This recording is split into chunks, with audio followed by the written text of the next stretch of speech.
Hello and welcome back to a brand new video where today we are talking about the latest Need for Speed patch update. And oh my, this patch update is something which we've been waiting for a while. We got some brand new features coming to the game, some brand new missions, we got a few new daily challenges, but the main thing about this update is competitive multiplayer as well as prestige mode for missions which we've already completed but like a harder version. So if you do enjoy today's video, then be sure to give this video a massive thumbs up, subscribe if you're new, and also comment down below, are you excited for the brand new Need for Speed patch update? Because I am. I mean, you know, Need for Speed, shout out to the guys over at Ghost and EA for producing such an amazing game, as well as producing free DLC content, you know, to enable us to keep playing the game. I'm excited. And some of the new features, what we're going to be talking about today, is they're introducing Speedlists, Prestige Mode, Activities, new achievements and trophies, new daily challenges, and we're obviously going to talk about some extra patch notes. So this patch update is going to be a pretty long one, but stay tuned to the very end because we have some exciting news regarding when this patch is coming out, as well as some finer details about what we can be seeing in the nearby future for Need for Speed. So the first one is Speedlist. Now this is the main one. They've called it Speedlist. It's pretty much also known as competitive multiplayer, which we've been waiting for a long time. A lot of people, we do have competitive in Need for Speed, which is great.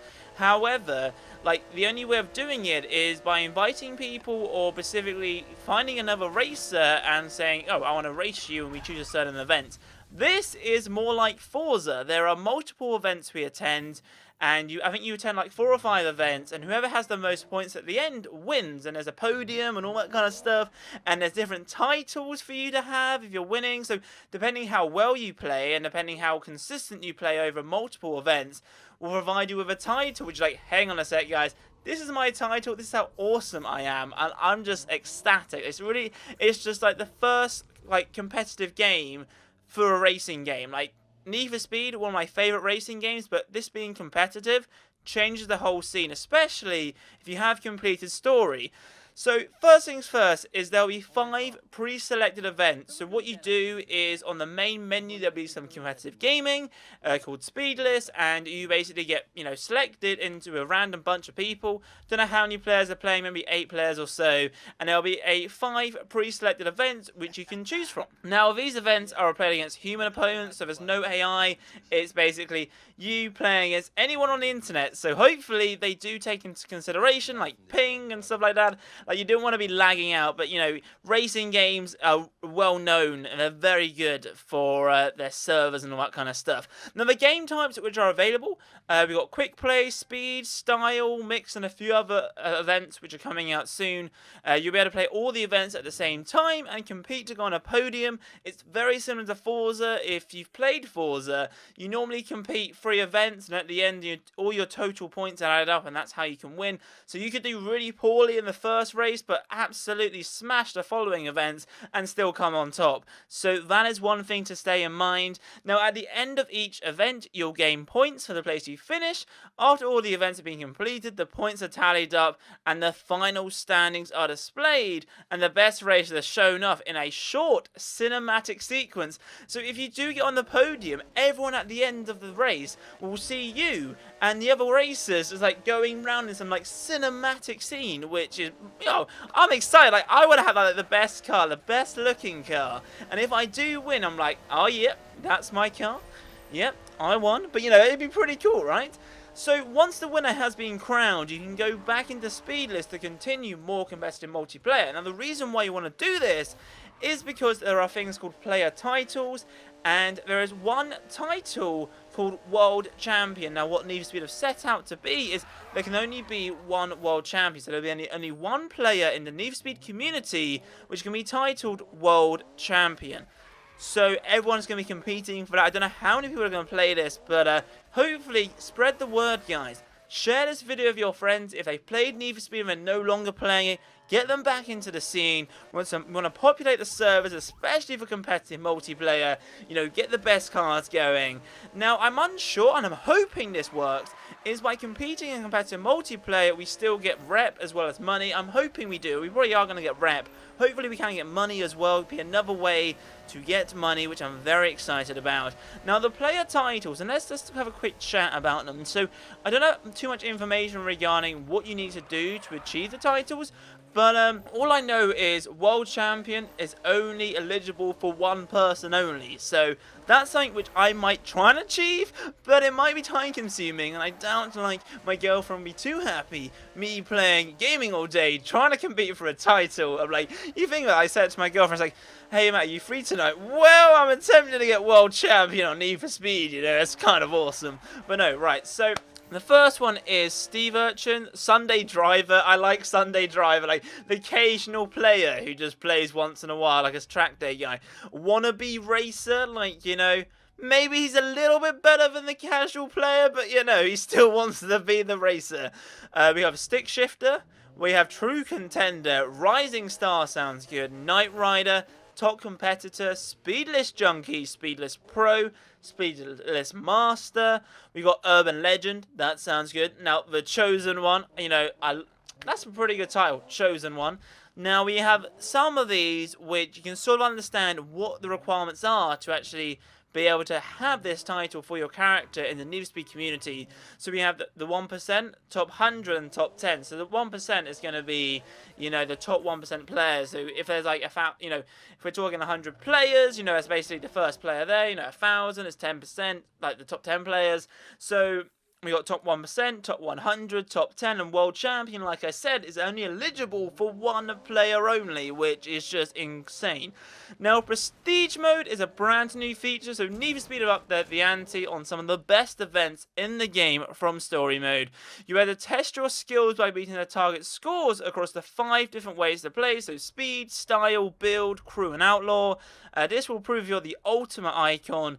Typically, these events are in hard mode, that's what they've stated. So, as you've been playing in Need for Speed, there was no real way to say, you know, how difficult a specific game was. You know, the event said easy, medium, or hard, but there was no way for you to change it so you could get more rep or more money, like in Forza you could. And Prestige Mode allows you to basically up the ante and do events in hard mode, like seriously hard mode, which I'm very excited about. Now, one main thing is you have to complete the main storyline, and once you do, an old friend will hook you up with some events. And a new app will be installed onto your phone, which you can toggle between regular and prestige events, which I like a lot. Now, the next new feature in Need for Speed is activities. So they've added 2 types of activities to perform in Ventura Bay. We have drift corners as well as speed runs. So drift corner, as you can predict, it's drift your car sideways to rack up points. And if you're not really with a drifter, you can do speed runs, so you go full throttle to rack up some points. And that's pretty cool. Now, achievements and trophies, you know, like we do, there's always 3 new achievements or trophies whenever a brand new Need for Speed patch update comes out. So we have basic bronze, which is win all the prestige events. We have gold plated, which is win gold and all prestige events. And then we have speed master, which says win all events in the speed list. So that's pretty cool. Now, regarding, you know, prestige events, it looks like there's going to be bronze, silver, or gold, and I'm pretty excited. Daily challenges, they've updated those again. You know, it's great to see more daily challenges. I especially love, if you are listening to this video, I thoroughly enjoy the ones taking out cops. Like the ones where it's like, you know, driving to police cops like 10 times over 50 miles an hour. I love smashing them up. I wish in the game, though, we could like completely destroy a police car and it would no longer work. That'd be a pretty cool feature. Now, moving on to the extra patch notes. So, there is a new Force induction kit and a visual engine parts for the Ford 1932 Hot Rod. There's some new community campaigns for rep bonuses and dollar bonuses and discounts. 3 brand new achievements. We got some improved network warning messages for players with poor connection. So we have a new red zone on the rev counter, clearly to see your rev limit. An updated drag race outro comparison screen, various bugs and improvements, and multiple stability features, which is pretty cool. So I'll say a massive thank you to the guys over at Ghost and EA for producing some more free DLC content. So that was all the information regarding the latest patch update for Need for Speed 2015, which is available to download on April 27th for the PS4, Xbox One and PC.